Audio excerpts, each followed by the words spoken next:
Good morning. Welcome to the Long Live Alternative Parties podcast. Free Press Media Press Inc., an alternative parties books publisher, sponsors this podcast. I'm Andrew Bouchard.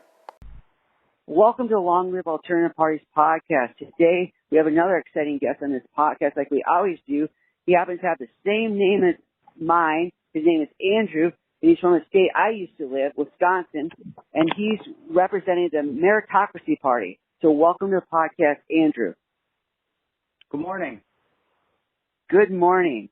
Let us get started by you kindly giving us an introduction to yourself, a brief biographical sketch. Well, I can tell you, I was born in Chicago. We moved to Wisconsin in the early 70s. Went to a small grammar school, graduating class of 13. Not much bigger high school. I think graduating class maybe 100 people. So after that, I moved back to Illinois,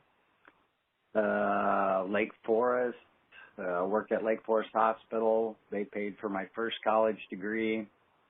Moved to the city of Chicago for a short period. Then moved to Madison, Wisconsin, drove for Badger Cab, put myself through my second college degree, and then I started the first sub-S corporation in the state of Wisconsin called Direct Connect Midwest Incorporated. Had the installation account for Circuit City in the entire state of Wisconsin and half of Illinois. I came up with the idea for the Geek Squad, actually. Interesting. That was born. I had a meeting with the board for Circuit City in Schaumburg, Illinois, and my suggestion was I wanted to go national with them, and I wanted to set up a kiosk in every one of their stores for technical issues and for setting up installations of not just satellite dishes, but any type of electronics they bought. You know, they could have a team come and install and whatnot. And one of the board members poo-pooed it, and that guy jumped ship to Best Buy and formed the Geek Squad. Oh. So he stole your idea? Pretty much, yeah. And then Circuit City folded. Yeah. After that, I went to work for a cable company. I buried cable in 5 counties for Charter Communications, and then winter came along. They didn't have a job for me, so I came up with, or I went to work for a company in Waukesha called Excalibur Communications, and that was just switching out DirecTV dishes for Prime Star dishes, because DirecTV had just recently bought Prime Star. And the management was so piss poor over there, they wouldn't take any of my logistics fix recommendations. And that's actually when I formed Direct Connect Midwest Incorporated and got that Circuit City account. And then I ended up in the lodging and institution side as Director of Operations for American Tech Corp in Seattle, Washington, and found out that they were stealing money from me. And so I pretty much got out of that industry. Well, that's not true. I formed another company, and I did a big job in Cedar Rapids, Iowa. After that, I went to do some work, like about $1 million project I had lined up with Oak Park Properties in Madison, Wisconsin. It was a retirement community, rapidly expanding, and I had that account, and then all of a sudden when I got back from the job in Cedar Rapids, somebody, I guess, they underbid me on it.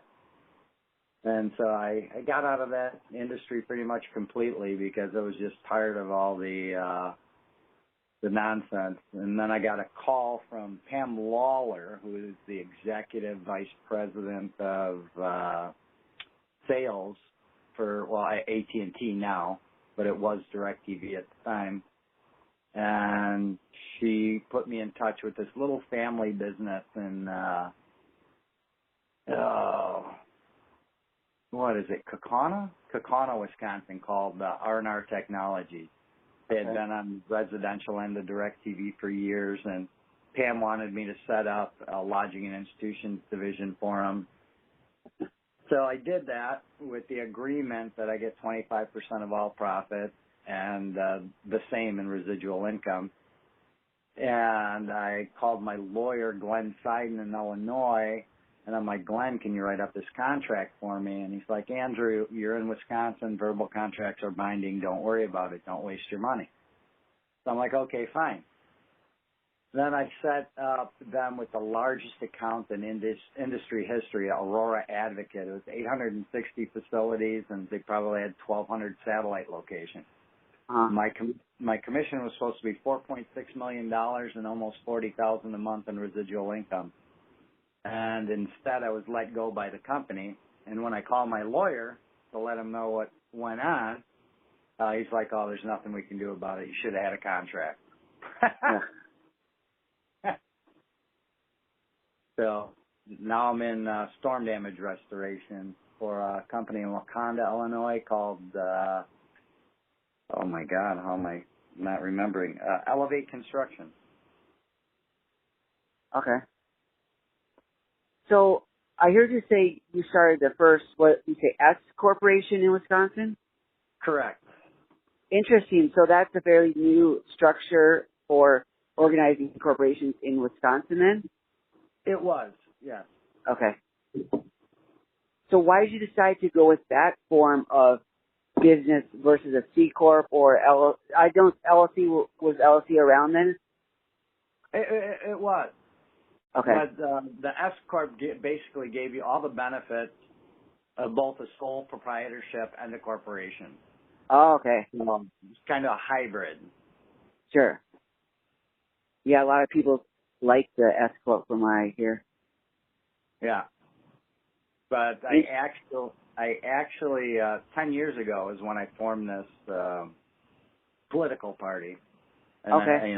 During our discussion, I told you the reason I chose the name is because of a book I read called The Chosen. Yeah. Which was a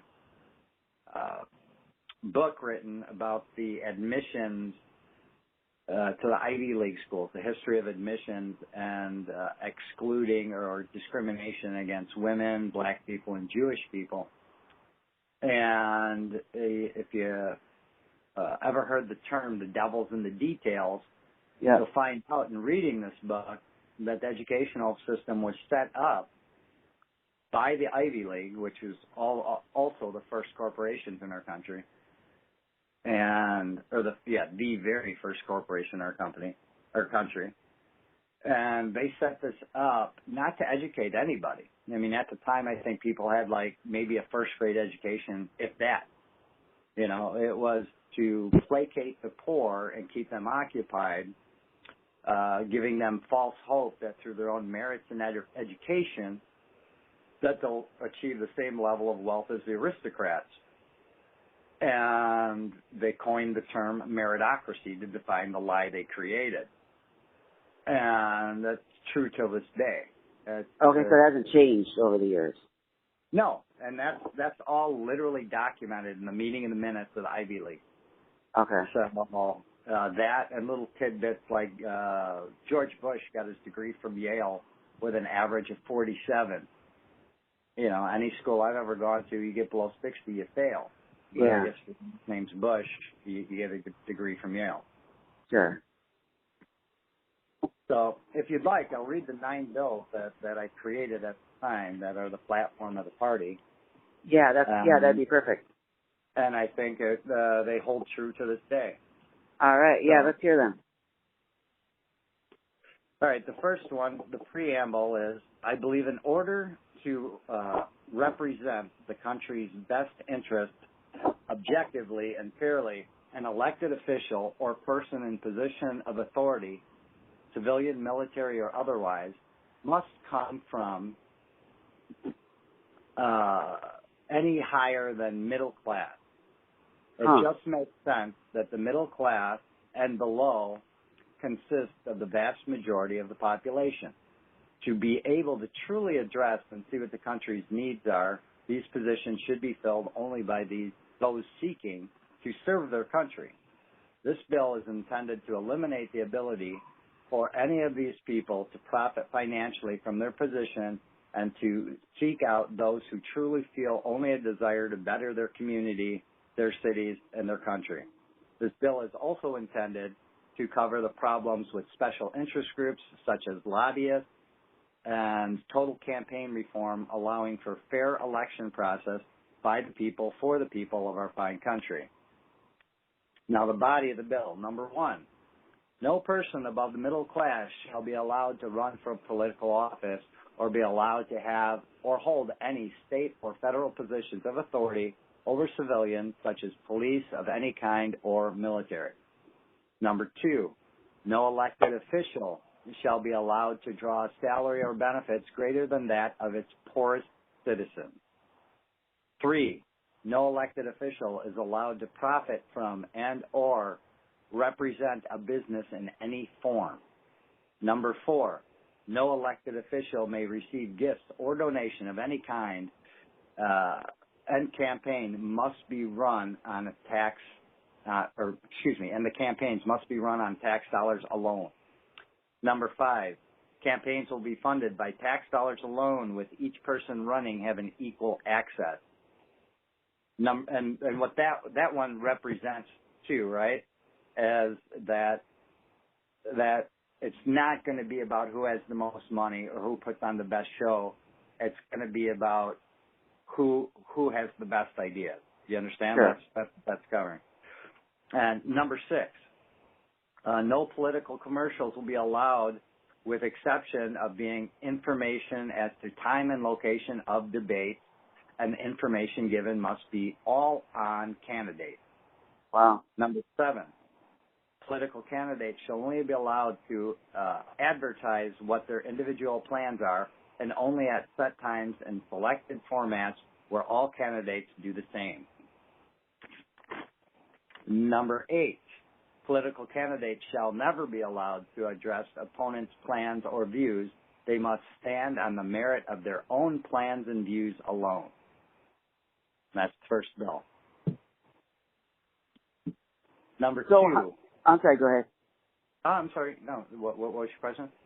Since you mentioned middle class, how do you define middle class? Well, that's fluid, right? So I don't know what the current numbers are. Okay. But I'm just saying the 1% represents the 1% and the 1% alone. Okay. We got to get these people out of politics. We got to get these people out of politics. You know, it's an old boy network, and it speaks to term limits, and I'm sure I have a bill on term limits as well. Okay. It's destroying our country what these people are doing to it, and it's creating such a vast wealth gap. It's not even funny. I mean, I'm not against people making money. I like to make money, Sure. but these people can't be the ones, running the country. I mean, it's just, the country needs to be represented by the people in it, not the wealthiest amongst us. Anyways, bill number 2. Go for it. Preamble. As long as we have citizens without medical care, jobs, housing, and education, we shall not allow non-citizens these rights.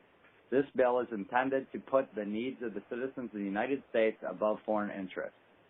Body. Number 1, no person shall be allowed to immigrate to the United States until we are able to ensure citizens already within the country to have access to housing, education, medical care, and employment that pays a livable wage. Number 2, no person other than United States citizens shall have access to or participate in any United States educational system, government, employment, and or housing. Bill number 2. Bill number 3, preamble. Protection of our borders is and has been an ongoing issue costing our country vast amounts of money, loss of jobs, medical care, education, housing, law enforcement. The list could go on endlessly. This bill is intended as a temporary fix until something better is developed. Body, number 1, all persons traveling to the United States must do so via airplane at national airports. Number 2, all borders will be closed to foot and ground traffic. Number 3, military will inspect all incoming containers coming into ports and airports. Number 4, military will guard all borders, land, sea, air, and turn away all unauthorized traffic with lethal force if necessary. Number 5, military will actively seek out and deport all illegals currently in the United States. Next bill, preamble. It is my belief that our military has been misused by our government to serve corporations for both legal and illegal financial gain. This bill is to prevent the misuse of our military. Body, number 1, withdraw from NATO. Body, number 2, military use shall only be for protecting the borders and citizens of the United States. Next bill, preamble. It is my belief that education should be equal in quality and availability to all United States citizens. The objective of this bill is to help that be reality. Body, number 1, any and all donations or gifts to an educational facility will go into a national pool to maintain all educational facilities, public or private. Number 2, any monies generated by an educational facility by any means will go into a national pool to maintain all educational facilities. Number 3, no United States citizen or business may donate or give assistance or invest in any person, business, or educational facility not within the United States. Next bill, preamble. It is my belief the businesses born in the United States have an obligation to the United States above that of the global economy. Body. No United States company shall be allowed to manufacture or produce in any way outside the United States until the time comes when the unemployment rate inside the United States should reach 0%. Body number 2, no foreign company or an individual shall be allowed to own or lease land or buildings within the United States. Number 3, no foreign company shall be allowed to manufacture, produce, or sell its products inside the United States subjected to the same taxation as domestic companies in a way that keeps the pricing no cheaper than the United States companies. That's to level the playing field. Next bill, preamble. It is my belief that mass acts of financial fraud should be considered and treated as acts of treason because they threaten national security and well-being of our nation. Body, number 1, no United States company may sell debt, period. Number 2, no foreign company or person is allowed to borrow money or offer credit to United States citizens.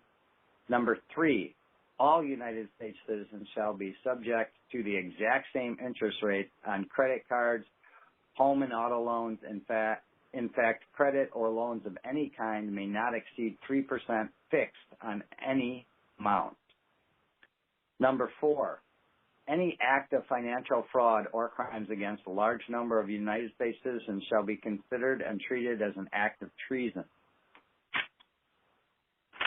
That speaks to your Wolf of Wall Street of the world. Sure. Next bill, preamble. It is my belief that these individuals and companies with profits above $300,000 clear of expenses owe a debt to this country and have a responsibility to give back in a way that will eliminate national debt, allow for free total health care for all, and free education for all United States citizens. Body, 1, all individuals and businesses that have clear profits at or above $300,000 annually shall be taxed at a rate based on a sliding scale determined by geographic needs and in accordance with the overall annual cost of health care and education for their region.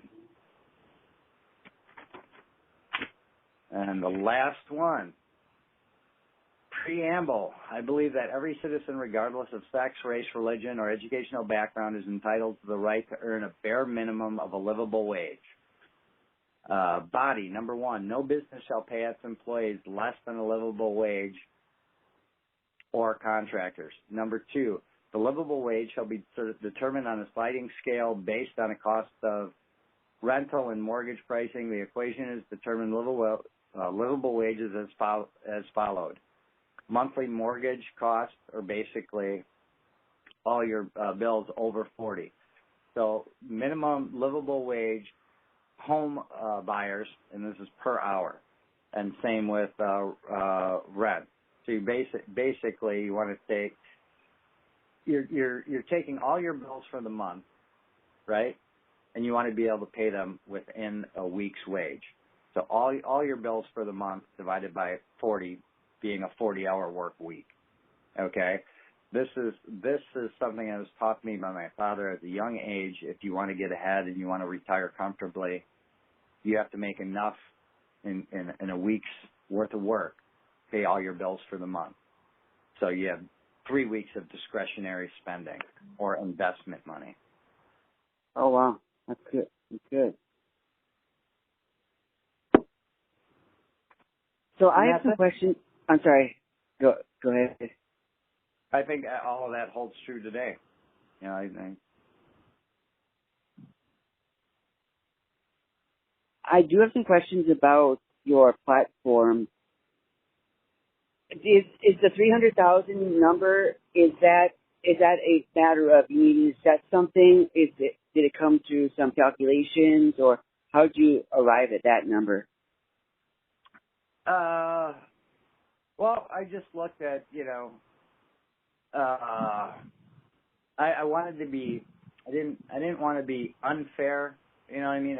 It's a fairly low number. I understand that, but for one individual, I have $300,000 of discretionary income after all of his debts and all of his taxes, all of his bills, all his operating expenses, etc. have been paid.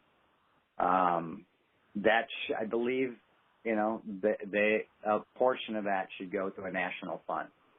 Sure. To better the country. Yeah. So you think they shouldn't hold it themselves? It should go to the national good. Yeah. Pay down the national debt. Make it so all schools are equal. I mean, I'm just trying to make get us back to where I believe our founding fathers what they had in mind, and that's equality for all. You know what I mean? Okay. Everybody having an equal opportunity. Sure. Yeah. And right now, like private schools, with everything going on with all the pronouns and all the ridiculousness, a lot of people are pulling their kids out of public schools, and they're either homeschooling or they're private schooling, where that nonsense doesn't go on. But these private schools cost, ridiculous amount. And the fact that, private schools are considered better than public schools, that just furthers the divide, right? So it's like, okay, if you make X amount of money, you get a good education, but if not, you're just stuck in the zoo. That's a private school. That's just some kind of bizarre social experiment these days. I mean, come on. That's not what America's about.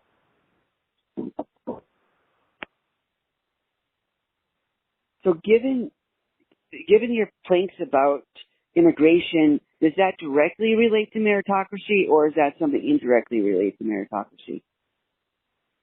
Well, no, it's just, I think that, the Democrats, right? Democrats, and I hate to say this because it further divides, but what I see Democrats doing is they want as many poor people as humanly possible, because they're directly under their control, right?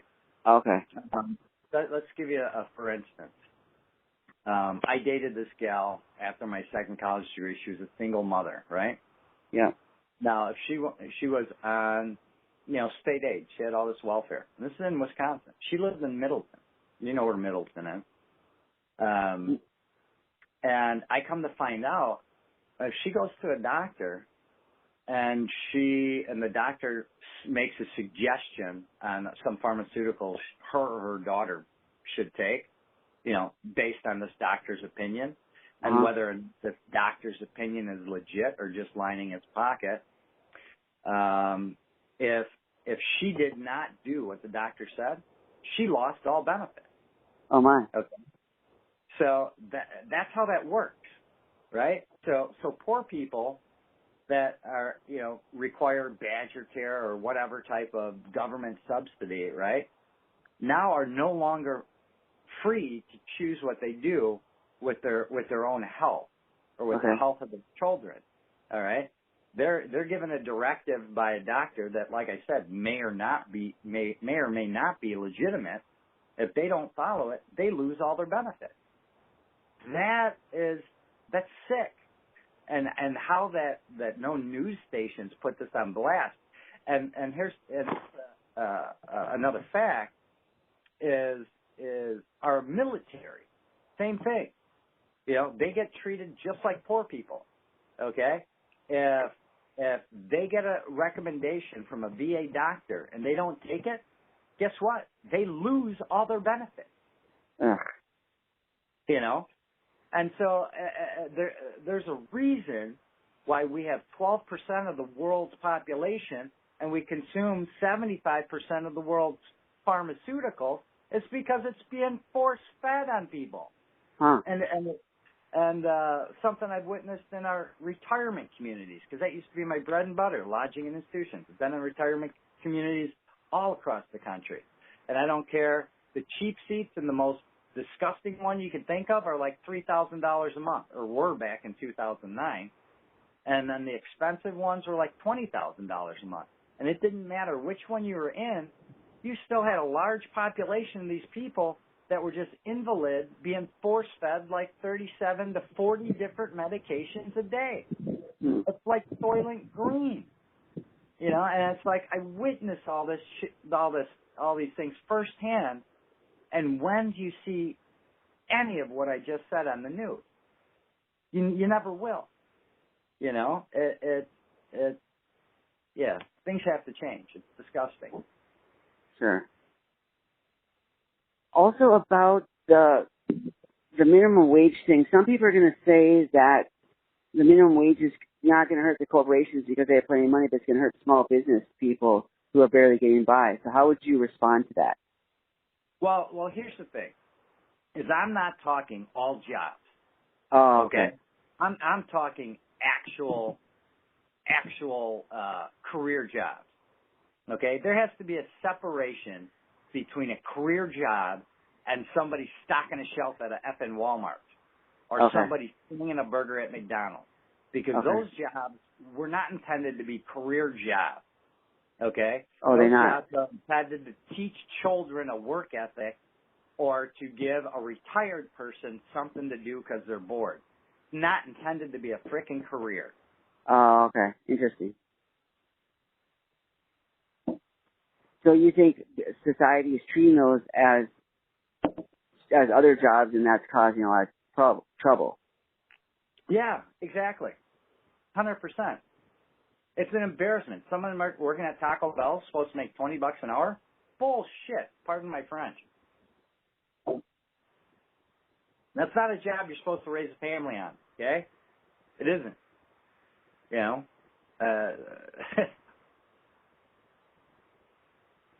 So why do you think that those jobs, we got plenty of those jobs in our society, so if they're not supposed to be that way, why do you think there are so many?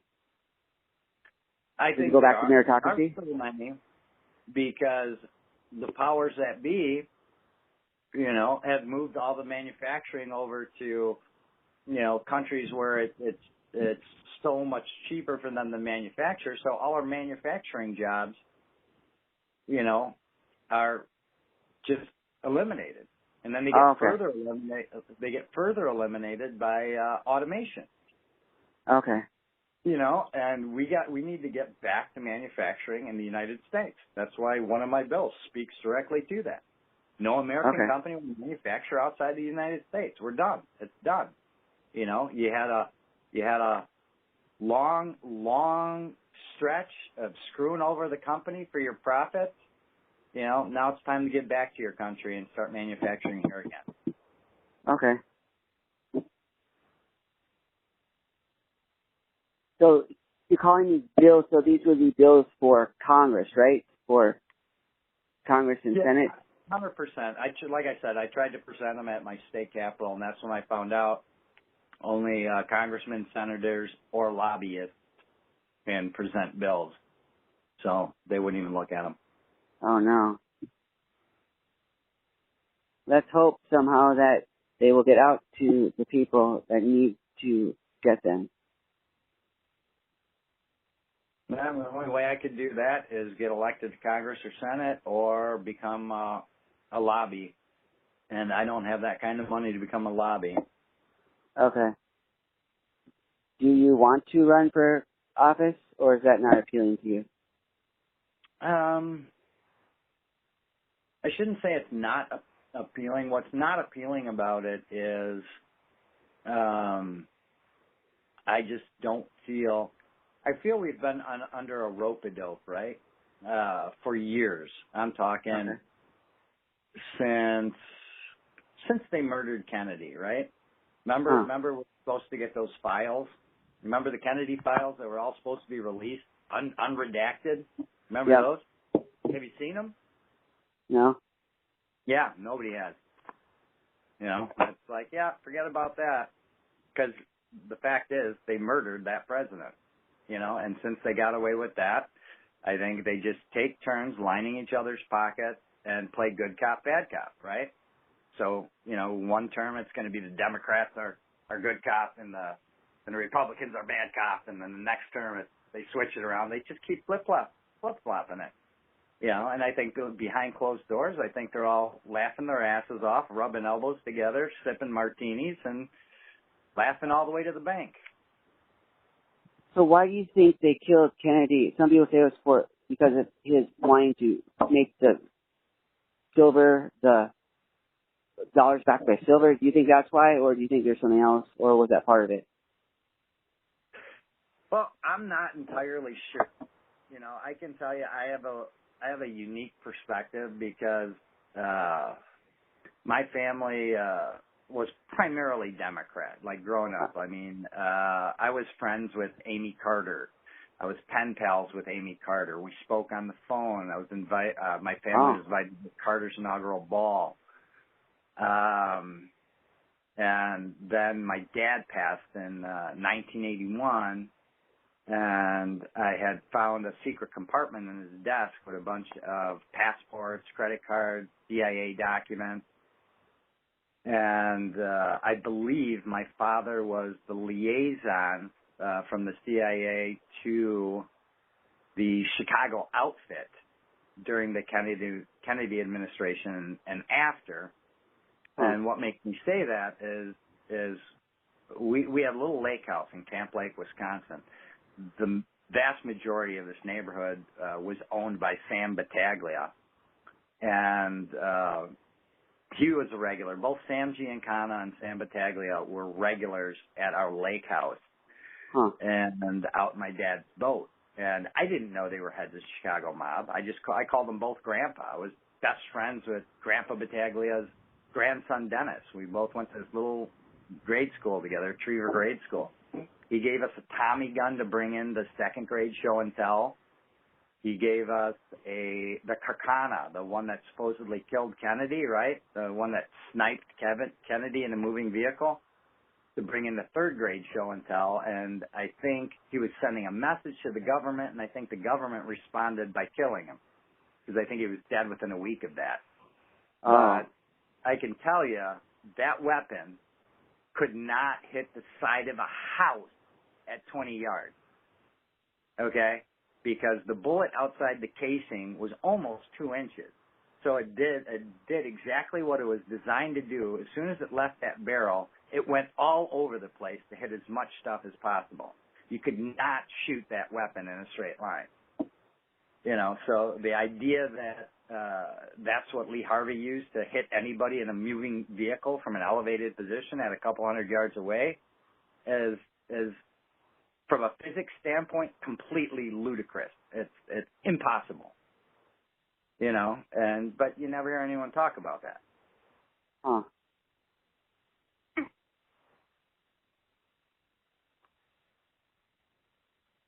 So, Andrew, how can our audience support your efforts with the Meritocracy Party? Oh, I don't know. I don't know how large your audience is, but they have to be pretty darn large to get anything moving in a positive direction. Oh, no. If I wanted to do that, I suppose I would have to. Get. I don't think a congressman would be enough. I would have to. Maybe it would. Congress or Senate, one of the two. I'd have to have just a lot of campaign donations, a lot of canvassers, a lot of people willing to put in the work that it would take to get into the office, and then just keep going from there. Okay. And that's, but I mean, I just don't know that one person could do it. Okay. The ultimate goal would be presidency, but that's still, it's not going to change, what is, because you have to have a majority, right? You have to have a majority in the House. You have to have a majority in the Senate. You have to have, all three branches. And then you have to have the media. The media is supposed to be, the fourth branch. They're they're supposed to be watchdogs, but they're not anymore. They don't even produce news anymore. I don't care what station you put on, it's going to be biased towards one side or the other. There is no, it's ridiculous. Our country's become a giant Jerry fucking Springer show.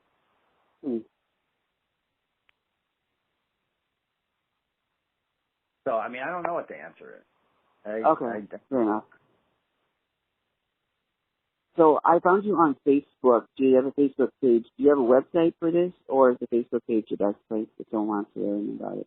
Facebook page is all I have for it right now. Is Meritocracy Political Party USA. And I used to be more active in it, but just the more disgusted I become, the less active I've been.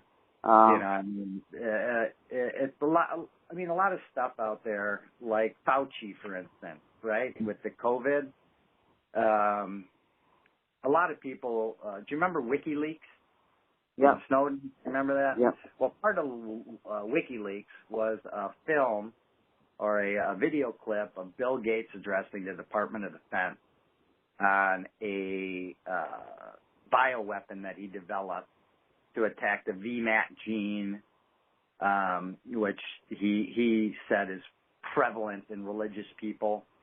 And he said that the delivery would be a coronavirus, right? And that it would reduce the VMAT gene in these religious people to make them not religious, unradical is how he put it. It's out there. You can find the video. But if you do your research, you'll find Fauci used to do this gain-of-function research or for biological warfare, on viruses at a university here. I don't remember which one, but it was found to be against the Geneva Convention, so it was all shut down, and all the money moved to a lab in the Ukraine and a lab at Wuhan. So, I look at, that was, I don't have words for how just disturbing that was. And then they have people around with paper masks, running around for years and being told not to work and all this stuff. I'm here to tell you, I'm enclosed spaces certified with OSHA, which means I could go into a plant, shut down the plant, lock it out, go into their boilers and,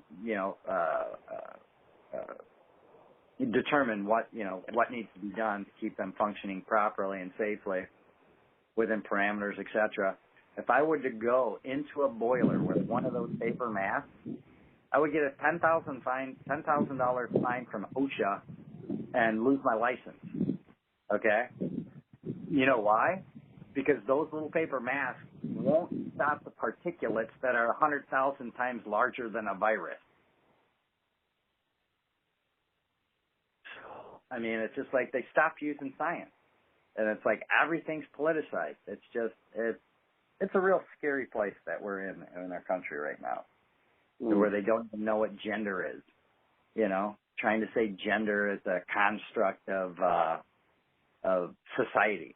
That's got to be the most ridiculous shit I've ever heard in my life.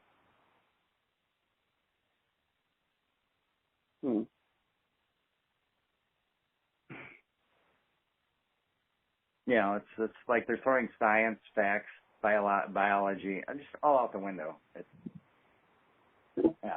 I don't know where we go from here. All right. This is why I kind of dropped out of things. I just focused on my new goal is to start a fishing, hunting, snowmobiling, UTV resort up north where, like-minded people can go and experience the outdoors. Oh, okay.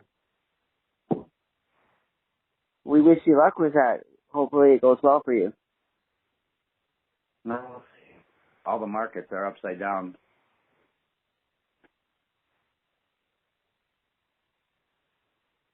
But yeah, that's where I've been at. All right.